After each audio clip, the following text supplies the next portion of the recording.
Hello, what's up mga idol? Mga viewers. Good evening to all of you. How's your day going, guys? Yun. Yun. Parang Indiana Pacers. So, ayun. Okay lang naman. Na-injury si Tyrese Haliburton. Pero hindi naman doon natambakan naman ng Pacers, pero hindi sila nagpanalo. They fought until the end. Pero sa Thunder pumanig ang pagkakataon. So, ayun. Congrats to Thunder 2025 NBA champion. So, papakain ako ng mga aming alaga. Galunggong. Men, niluto ko yan. So, have a great day, guys. Thank you. Hello guys, welcome back. Yun. Kumusta po ang inyong gabi, ang inyong araw, ang inyong Lunes? Kamusta naman? So, inaayos ko na yung mga niluto kong isda. Yan, niluto ko yan. Niluto namin pagkain ng mga pusa namin. Yeah, ever since. Yan. At ang isda nila, galunggong. Yun lang. Yun lang kaya ang nakakain nila. Ayaw nila ng ano. Sumubo kami ng ibang isda. Ayaw nila kainin.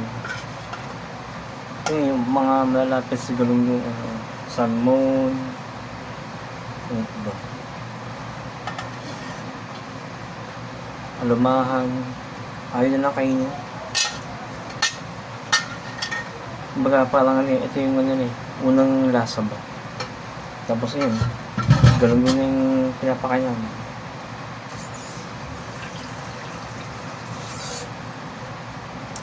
So anyway, I just want to share something. Hindi ko na kung big deal ito, pero para sa akin mukhang mahalaga. Ano lang naman, ito lang, yung pagkabili ko ng gamot ni Mami, pagka-uwi ko, syempre, sumali ako ng paligat. Yung driver, ano siya, wala na siyang ganito, forearm. Wala siyang forearms. Pero ayun, kumakayod, nagtatrabaho, ang patas na maayos. Pero yung iba, naturingang kompleto yung katawan, ayun, gumagawa ng mga masama, nanakaw, mga hold up. Hindi pa sila nakakonsensya niya. Masak na pa nun yung kung ang ninakaw mo nila ay nakangailangan ng pambili ng gamot, ng emergency, diba? Yung sinabi ni kung alam niyo yung Batang Quiapo, yung kay Fernando Po Jr. tsaka kay Maricel Soriano, yung sinabi ni APJ paano na kung ang pinaglakalan mo ay nakakailangan kung binagamot, inaga-aga na buhay na pasyente, dahil sa ginawa ay ayun, nawala yung pinaglalaanan. So I'm trying to say na itong mga kapansanan pa ay sila pa yung nagpupumilit magtrabaho na maayos, samantalang yung mga kompleto kung ano yung mga kalokohan pinagagawa. Well, hindi naman nagpapakabayan, tawag dito, hugas kamay. Pero isipin nyo na lang kung may may makasalubong o may tawag dito, may nasakyan kayo na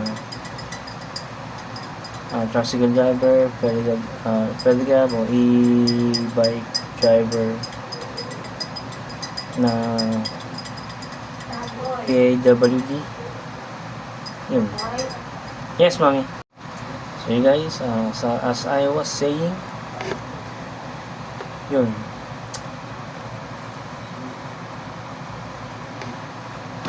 Kung may ano kayo, tawag dito, may ma-experience yung kung ang driver ay yung PWD, lalo yung mga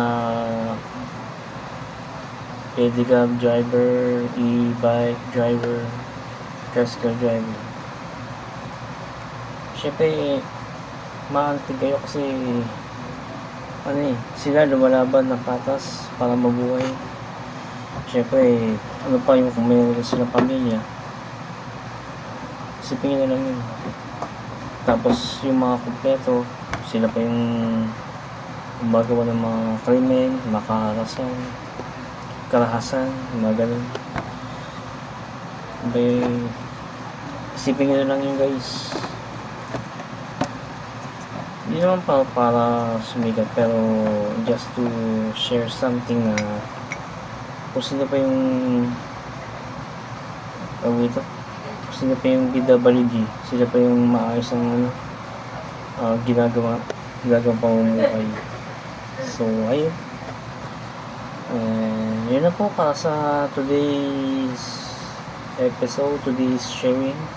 Hindi na ako nakapag-vlog kanina kasi nakatutok ako sa Game 7, pero wala, sa Oklahoma City pumalag yung pagkakataon, and run by Indiana Pacers.